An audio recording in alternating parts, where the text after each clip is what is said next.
আমি ঠিক আছে, ওনার কি সমস্যা উনি এখানে স্কোপ করবে।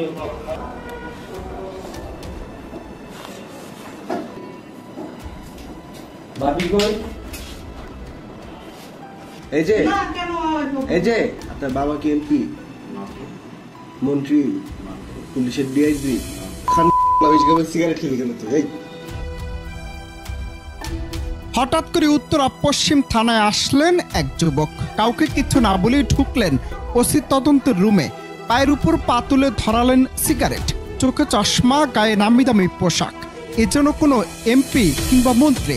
তার পাশে সেবা নিতে আসা এক নারী তার সিগারেট সেবনে বিরক্তি বোধ করলে তাকে ওসি তদন্তের রুম থেকে বেরিয়ে যেতে বলেন ওই যুবক। বিষয়টি এমন হয়ে দাঁড়িয়েছে যেন তিনি এমন এক ব্যক্তি যেখানে পুলিশও নিরুপায়। এ সময় পুলিশ, পাশে থাকা নারী এবং ওই রুমে থাকা বেশ কয়েকজনকে এ নিয়ে কথা বলতে শোনা গেছে এবং তার এই কাজ নিয়ে প্রশ্ন করেন কেউ কেউ। কিন্তু কে এই যুবক, কি তার পরিচয় তা নিশ্চিত নয় কেউই। যদিও পরে জানতে পারেন এই যুবক একটি সাধারণ ডায়েরি করতে থানায় এসেছিলেন। পুরো পরিস্থিতি দেখলে যে কারো মনে হতেই পারে পুলিশ যেন পুরো নিরুপায় সেখানে। কিন্তু আসলে মূল ঘটনা কি, কেন এমন কর্মকাণ্ড করছে এই ব্যক্তি? ভাই আমি তো আপনার ব্যাপারটা বুঝলাম না। এখানে সবাই বর্ষা, আপনার বর্ষা, এলাকার লোকজন বর্ষা, আপনাদের প্রতিনিধি বর্ষা, সবাই উত্তরা।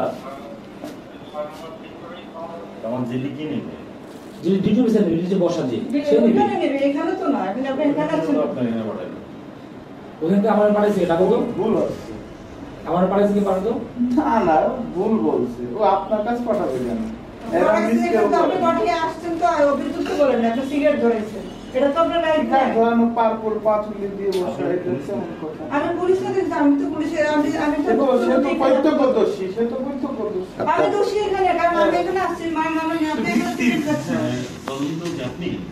আপনার বাবা কি এমপি?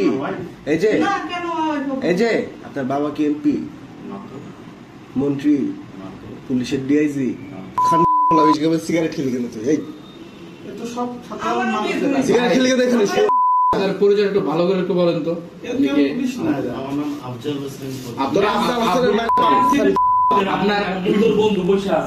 যদিও এই ঘটনায় সবশেষ পুলিশ বলছে এমন কর্মকাণ্ড কোনো স্বাভাবিক ব্যক্তি করতে পারে না। পুলিশের ভাষ্যমতে এই ব্যক্তি একজন মানসিক রোগী।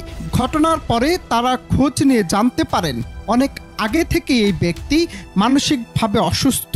ঘটনায় উত্তরা পশ্চিম থানার ওসি তদন্ত বিষয়টি নিশ্চিত করে জানান ক্ষমা চেয়ে তার পরিবার তাকে নিয়ে গেছে।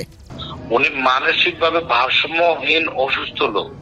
উনি দীর্ঘদিন ট্রমাতে প্রথম আমরা মনে করছিলাম উনি হচ্ছে ট্রমায় আছে। ওনার পরিবার লোকজন আসলে উনি এতটা অসুস্থ, মানে উনি বিভিন্ন ওষুধ খাচ্ছে, উনি মানসিকভাবে ভারসাম্যহীন। বরং ওনার পরিবেশ নিয়ে গেছে মা সরি বলে, মানে উনি মানসিক ভারসাম্যহীন। এটা কোনো ঘটনাই না, এটা কোনো কিছুই না ভাই। যান কথা বলছে না, উনি আসছে, উনি মানসিক। উনি আইসাই বলছে দিদি করতে আসছি, সিগারেট ধরাইছে, বলতে ভাই সিগারেট জুন না, সমস্যা লোক বের হয়ে যান, ভদ্র বলেছে বের হয়ে যান। আসলে আমার প্রথম মনে হচ্ছে অন্যরকম কিছু। বেসিক্যালি উনি আসলে অসুস্থ লোক, উনি বাসাতে বের হয়ে যায়, ওনার পায় না, আবার এরকম ঘটনা ভাই না। কথা বলছেন। অনন্ত হাসান মাসুদ, বাংলা টিভি, ঢাকা।